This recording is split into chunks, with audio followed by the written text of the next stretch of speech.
หนาวลมที่แดนอีสานสวยตระการดอกอ้อบานเป็นผิวขาวลงเหมือนปุยสำลีแต้มแต่งสีทั่วแนวฝั่งโขงแววแผ่วพินตะลิดติดตกเรือน้อยล่องโคงผู้บ่าวว้าวสาโอ้ละน้องคิดถึงดอกอ้อ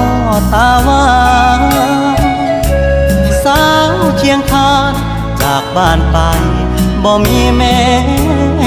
ข่าวสายันคำแลแดดอ่อนแสงเขาเคยหยอกเย้าสัญญาทางกลางลมหนาว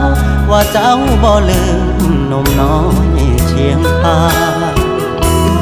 ออกพรรษามาถึงแล้วน้องดอกอ้อที่รอลอยกระทงกับแม่ตาว่าน้องลืมสัญญาหายหน้าบ่มาพบทางานแข่งเรือก็อีกบ่นานฝั่งโค้งคงเหงาถ้าเจ้าบ่มา